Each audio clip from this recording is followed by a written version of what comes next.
प्यारे बच्चों नमस्कार।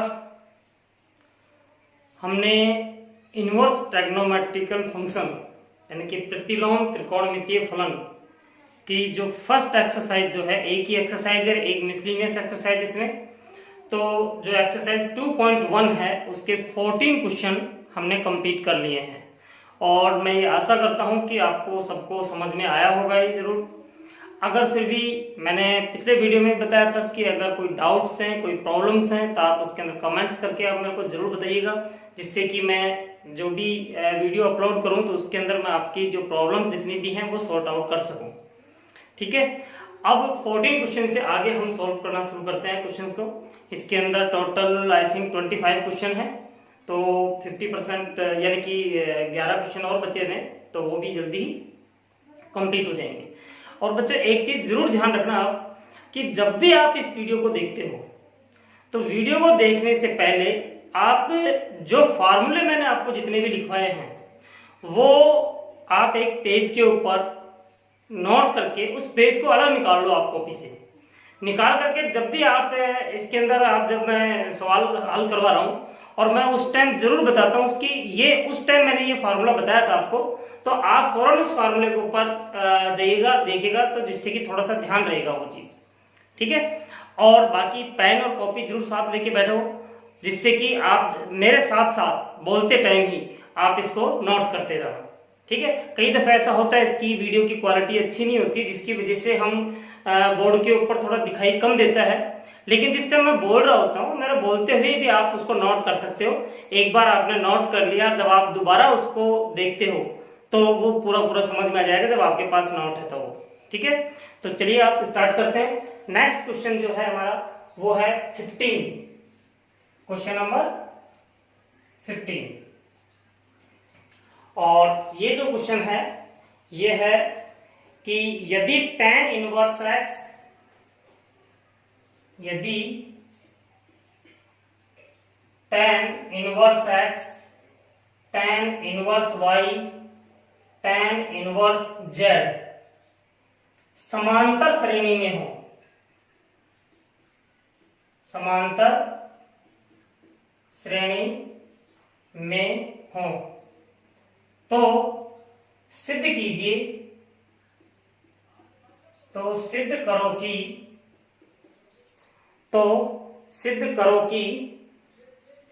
y square x plus z, y square x plus z plus 2y into 1 minus x z, 1 minus x Z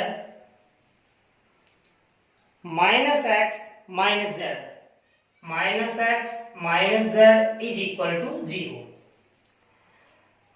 तो question देखिए क्या है हमारे पास। अच्छा क्वेश्चन है, इंपॉर्टेंट क्वेश्चन है भी, कि यदि tan inverse x, tan inverse y, tan inverse z समांतर श्रेणी में हो तो सिद्ध करो कि y square x plus z plus 2y 1 minus x z minus x minus z is equal to 0 होगा। तो किस प्रकार से प्रूफ करेंगे इसे, देखिए यहां पे सॉल्यूशन। हमें यहाँ पे गिवन क्या है, दिया हुआ क्या है, हमें दिया हुआ है कि tan inverse x, tan inverse y, tan inverse z are in AP, यानी कि समांतर श्रेणी में है। और 11th क्लास के अंदर आपने सीक्वेंस एंड सीरीज आपने एक लेसन पढ़ा होगा, जिसके अंदर आपने पढ़ा होगा समांतर श्रेणी यानी कि अर्थमेटिकल प्रोग्रेशन, दूसरा गुणोत्तर श्रेणी ज्योमेट्रिकल प्रोग्रेशन, और तीसरा हरात्मक श्रेणी हार्मोनिक प्रोग्रेशन। ये 3 श्रेणी आपने जरूर पढ़ी होंगी वहां पे। तो उसी में एक है आर इन एपी, समांतर श्रेणी में हमें दे रखा है tan inverse x, tan inverse y, tan inverse z।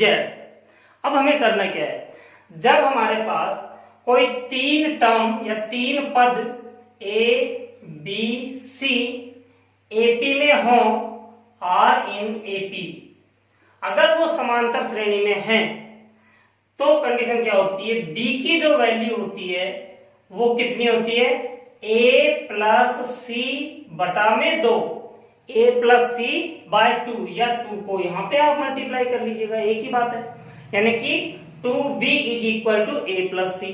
अब जिन बच्चों के थोड़ा ध्यान नहीं है समांतर श्रेणी के बारे में, तो मैं बता देता हूँ उसकी समांतर श्रेणी होती क्या है। समांतर श्रेणी के अंदर यदि कॉमन डिफरेंस इक्वल आ रहा है, यानी कि सार्व अंतर, यानी कि कोई भी दो क्रमागत पदों का अंतर जो होगा श्रेणी के अंदर, कोई भी दो क्रमागत पद लीजिए आप, उनका अंतर निकालिएगा। अगर हमारे पास इस प्रकार से बहुत सारे अंतर अगर हम निकाल लेते हैं, दो क्रमागत पदों का अंतर निकाल लेते हैं, वो समान आ जाता है, तो इसका मतलब वो सीक्वेंस या वो श्रेणी जो होती है वो किसमें होती है, समांतर श्रेणी होती है। तो यहाँ पे आप देखोगे b माइनस ए और c माइनस बी दोनों बराबर होने चाहिए। इट मीन्स यानी कि b minus a is equal to c minus b, और जब b को आप इधर ट्रांसफर करोगे तो ये 2b हो जाएगा, और a को उधर ले जाओगे तो a प्लस c हो जाएगा। इसका मतलब है यदि हमें 3 पद दे रखे हो, 3 टर्म्स अगर हमें गिवन है, दे रखे हैं हमें, और वो कह रहा है उसकी ये समांतर श्रेणी में है, तो जो बीच की टर्म्स है उसका जो दुगना जो होगा वो अंत के जो दोनों की दोनों टर्म्स हैं उनके योगफल के बराबर होता है, यानी कि पहला और आखिरी पद के योगफल के बराबर होगा। तो इसका मतलब हमारे पास यहाँ पे क्या दे रखा है, tan इनवर्स x है, tan इनवर्स y है, tan इनवर्स z है, और ये किसमें, समांतर श्रेणी में है। तो इसका मतलब ये हो गया कि इस बीच वाली टर्म्स का जो दुगना होगा, डबल कर दें, वो इन दोनों के योगफल के बराबर होना चाहिए, इन दोनों के योगफल के बराबर होना चाहिए। तो देखते हैं यहाँ पे आगे, इन दोनों के योगफल के बराबर कर लेते हैं हम। तो इसका मतलब कि tan inverse x plus tan inverse z is equal to twice of tan inverse y। समझ में आ गई बात है कि इसका और इसका जो सम जो होगा, योगफल जो होगा, वो इसके दुगने के बराबर होगा। अब हमारे पास एक इक्वेशन हमें प्राप्त हो गई है, और इस इक्वेशन को सोल्व करना है, सोल्व करके उसको इसके इक्वल हमें प्रूफ करना है।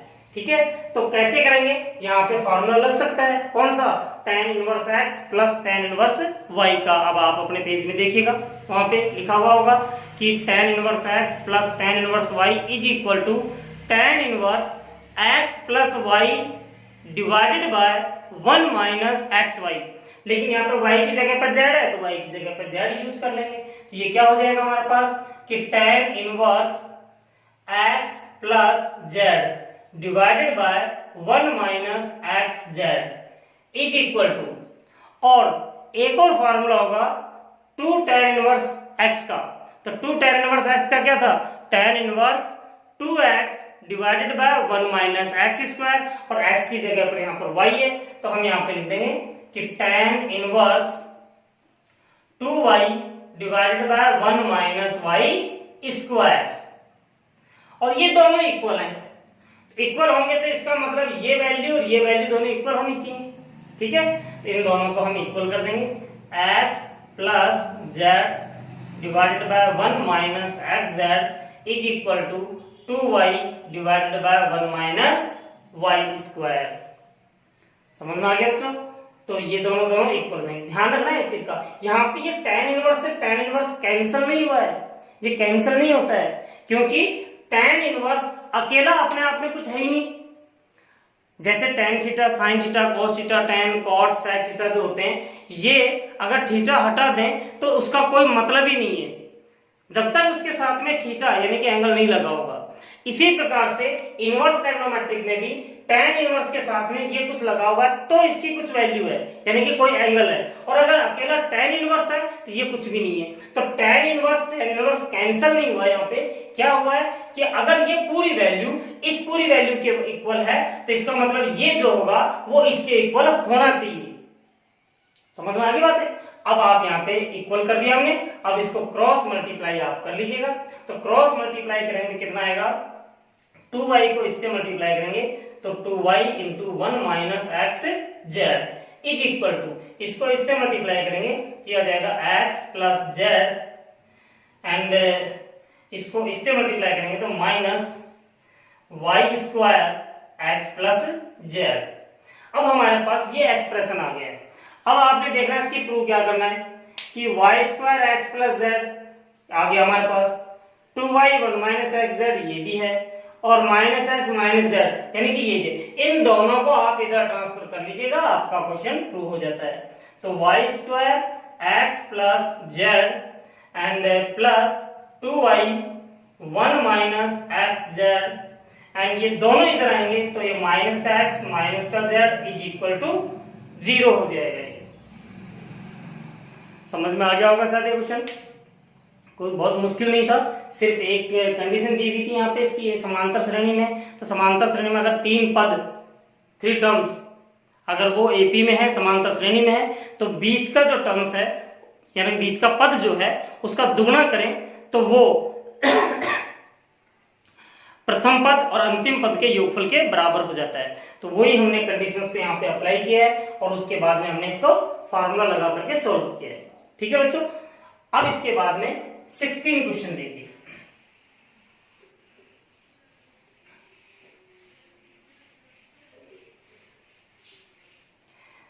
क्वेश्चन जो है कि यदि x cube plus, question number मैं नोट कर देता हूं, क्वेश्चन नंबर 16, कि यदि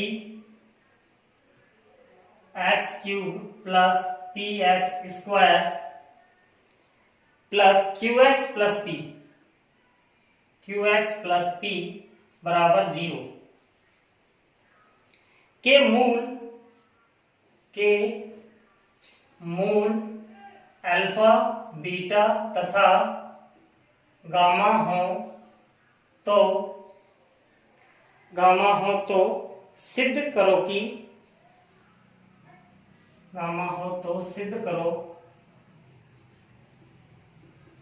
कि tan inverse alpha plus tan inverse beta plus tan inverse gamma is equal to n pi होगा। ये हमें प्रूफ करके इसमें बताना है। तो पहली बात तो यहां पे देखिएगा, हमें एक क्यूबिक इक्वेशन दी हुई है। कौन सी इक्वेशन दी हुई है? क्यूबिक इक्वेशन है। अब एक चीज और देखिएगा, अगर हमारे पास एक क्वाड्रेटिक इक्वेशन हो, द्विघात समीकरण हो, ax² plus bx plus c is equal to 0, तो याद कीजिए आपने 10th क्लास में पढ़ा होगा ये चीज कि अगर क्वाड्रेटिक इक्वेशन है, द्विघात समीकरण है, तो इसके जो मूल जो होंगे उनकी प्रकृति आपने पढ़ी होगी, मूलों की प्रकृति आपने पढ़ी होगी वहां पे, तो नेचर। तो यहां पर अगर मान लीजिए इसके 2 मूल है अल्फा और बीटा, तो मूलों का योगफल क्या होता था? माइनस बी बाय ए, यानी कि x का जो कोफिशिएंट है, x का गुणांक है, बटे में x² का गुणांक होगा, लेकिन वो माइनस में होगा। और मूलों का गुणनफल जो था वो क्या था? c बाय ए, मूलों का गुणनफल, प्रोडक्ट ऑफ रूट्स। तो ये चीज आपने पढ़ी होगी, लेकिन ये तो आपने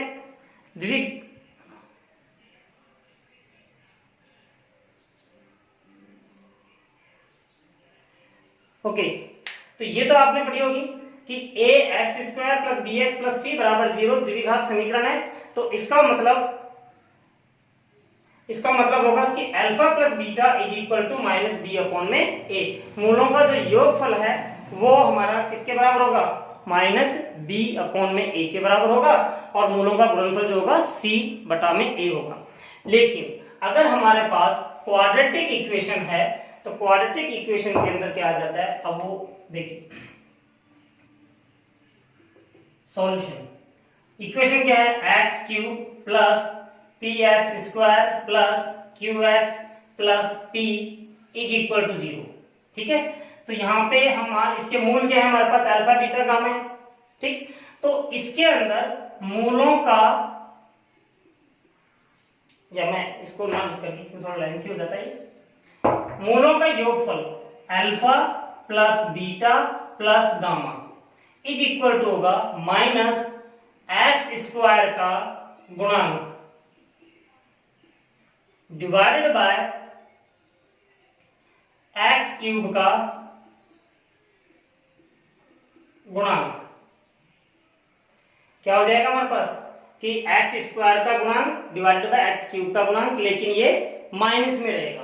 तो यहाँ पे कितना हमारे पास माइनस तो है, एक्स स्क्वायर का गुणांक कितना है p divided by x cube का गुणांक 1 है।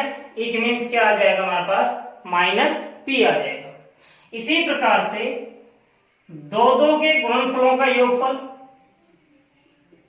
प्लस गामा अल्फा, यानी कि जो तीन मूल हैं इनमें से दो को गुणा करके उनको ऐड कर दें, हम जोड़ दें इनको, तो इसकी जो वैल्यू होगी वो होगी x का गुणांक डिवाइडेड बाय एक्स क्यूब का गुणांक इज इक्वल टू, और ये आ जाएगा x का गुणांक यहाँ पे q है और x क्यूब का गुणांक 1 है, तो बटे में 1 आ जाएगा। और तीनों का जो गुणनफल जो है alpha beta and gamma is equal to क्या होगा माइनस स्थिरांक डिवाइडेड बाय एक्स क्यूब का गुणांक, या फिर स्थिरांक की जगह पे आप अचर पद लिख लीजिएगा, अचर पद, अचर पद। और अचर पद यहाँ पे कितना है p, तो माइनस p और डिवाइड में एक्स क्यूब का गुणांक तो यहाँ पर 1 है हमारे पास। ये सारी वैल्यूज आ गई। अब हमें क्या प्रूफ करना है,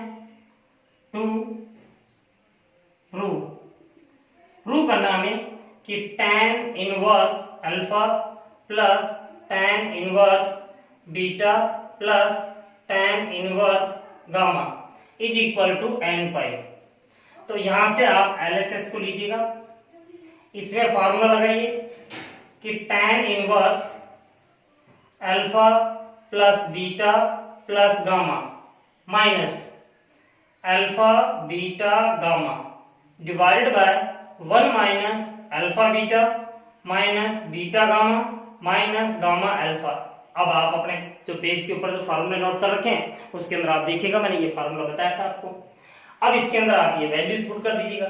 जब वैल्यू पुट करेंगे तो कितना आएगा, tan inverse alpha plus beta plus gamma की वैल्यू कितनी है हमारे पास, alpha plus beta plus gamma की वैल्यू माइनस पी, फिर माइनस अल्फा बीटा गामा, तो माइनस का पी था तो ये प्लस का पी हो जाएगा, डिवाइडेड बाय 1 माइनस, इन तीनों में से माइनस कॉमन ले लेंगे तो क्या बचेगा, alpha beta beta gamma alpha gamma alpha वो भी प्लस में, तो इसका कितना था हमारे पास माइनस क्यू।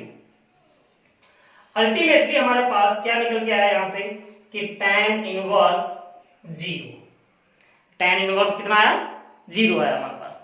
तो tan इनवर्स 0 की वैल्यू कितनी होती है, 0 होती है। मैंने पिछले वीडियो के अंदर एक क्वेश्चन करवाया था, उसके अंदर मैंने आपको बताया था। लेकिन यहां पर हमारे पास कि अल्फा और बीटा है, बीटा और गामा है, गामा और अल्फा है। इनमें से किसी को भी आप अगर मल्टीप्लाई करते हो, दो को, अल्फा बीटा को गुणा करते हो, बीटा गामा को गुणा करते हो या गामा अल्फा को गुणा करते हो, तो हमें पता नहीं चलता कि वो 1 से छोटा या ग्रेटर देन है, हमें यहाँ पे पता नहीं चल रहा है। इसलिए हम यहाँ पे क्या करेंगे, इसको एक इसका व्यापक हल आंसर देंगे। यहाँ पे व्यापक हल क्या होगा, n पाई, जहां पर n क्या है, बिलोंग्स टू i, i का मतलब है पूर्णांक, इंटीजर। अब यहाँ पे n की वैल्यू क्या हो सकती है, 0 भी हो सकती है, 1 भी हो सकती है, 2 भी हो सकती है, 3 भी हो सकती है, -1 भी हो सकती है, -2 भी हो सकती है, -4 भी हो सकती है, कोई भी वैल्यू हो सकती है। तो ये उसके अकॉर्डिंग होगा कि अल्फा बीटा का जो मल्टीप्लाई होगा, बीटा गामा का मल्टीप्लाई होगा या गामा अल्फा का मल्टीप्लाई होगा, उसके ऊपर डिपेंड करता है कि ये वैल्यू क्या होनी चाहिए हमारे पास। समझ में आ गई बात है। तो ये होता है हमारे पास n पाई। क्लियर है बच्चों। तो यहाँ पे आपको ये जरूर नोट करना, क्योंकि आपको क्यूबिक इक्वेशंस के अंदर जो रूट्स का जो रिलेशन है आपस में, वो रिलेशंस आपने पहले नहीं पढ़ा होगा शायद, क्योंकि 10th में भी नहीं है ये टॉपिक, और 11th में भी आपने क्यूबिक का नहीं पढ़ा आपने। तो अभी आप याद रखना इस चीज को कि तीनों का जो मूलों का योगफल जो होता है वो ये होता है -x² का गुणांक डिवाइडेड बाय x³ का गुणांक। दो दो के गुणनफलों का योगफल जो होता है वो x का गुणांक बटे में x क्यूब का गुणांक, और तीनों का जो गुणनफल होता है वो माइनस अचर पद बटे में x क्यूब का गुणांक होगा। तो इस प्रकार से करके आपने इन तीनों की वैल्यू निकालनी है। फिर उसके बाद में जो प्रूफ करना था हमें, इस प्रूफ के अंदर आपने फार्मूला लगा करके और ये वैल्यूज वहां पे पुट कर दीजिएगा, तो आपका tan इनवर्स 0 आ जाएगा। और tan इनवर्स 0 की वैल्यू जो होती है वैसे तो 0 होती है, क्योंकि इसकी जो रेंज जो होती है -π/2 से π/2 होती है, लेकिन मैंने आपको पिछले वीडियो के अंदर बताया था कि वो चेंज हो सकती है, इसलिए मैंने इसका व्यापक हल लिखा है यहाँ पे, जनरल सॉल्यूशन जिसे कहते हैं। व्यापक हल के अंदर आपने उसमें पढ़ा होगा, क्या नाम है, ट्रिग्नोमेट्रिक में, त्रिकोणमिति के अंदर आपने 11th क्लास के अंदर कौन सा जो त्रिकोणमितीय समीकरण के अंदर आपने पढ़ा होगा व्यापक हल कैसे निकालते हैं आप, है ना। तो यहाँ पे कितना आ जाएगा, tan इनवर्स 0 की वैल्यू कितनी होगी, n पाई होगी यहाँ पे। ठीक है बच्चों, तो इसको नोट कर लेना। तो ये हमारा जो इनवर्स ट्रिग्नोमेट्री का जो था प्रतिलोम त्रिकोणमितीय फलनों का एक पार्ट जो क्वेश्चन थे प्रूफ करने वाले वो कंप्लीट हो गए यहाँ पे। ठीक है, अब ये जो सेकंड पार्ट है इसके अंदर आपको हल निकालना है। हल का मतलब कि x की वैल्यू निकालनी है, y की वैल्यू निकालनी है, किसी की भी वैल्यू निकालनी है यहाँ पे। तो आइए देखते 17 क्वेश्चन जो है, क्वेश्चन नंबर 17, और यहाँ पे ऊपर लिखा हुआ है कि हल करो।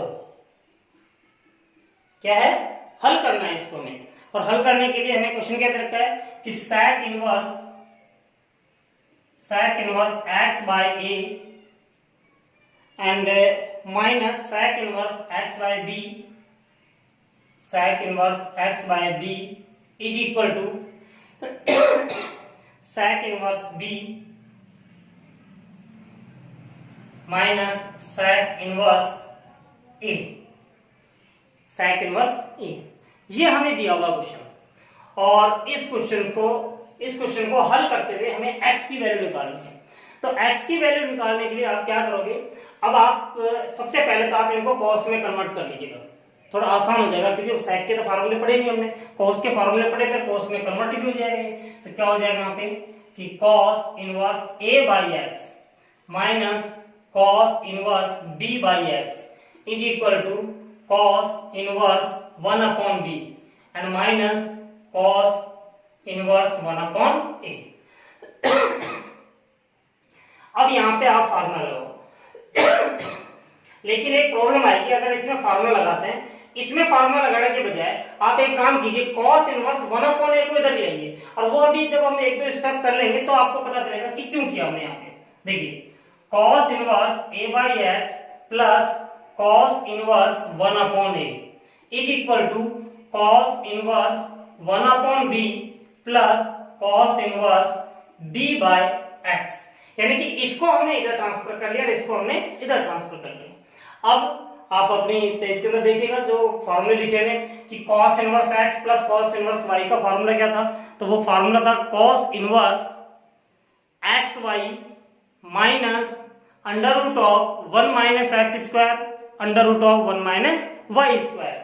तो यहाँ पे जब हम फार्मूला लगाएंगे तो ये फार्मूला बनेगा हमारे पास cos inverse xy a upon x into 1 upon a minus under root of 1 minus a square यानी कि x स्क्वायर और under root of 1 minus y square, तो यहाँ पे 1 अपॉन a का स्क्वायर हो जाएगा इज इक्वल टू, यहाँ पे भी हम फार्मूला लगाएंगे तो cos inverse 1 upon b into b upon में x and minus under root of 1 minus 1 upon b square under root of 1 minus b square by x square.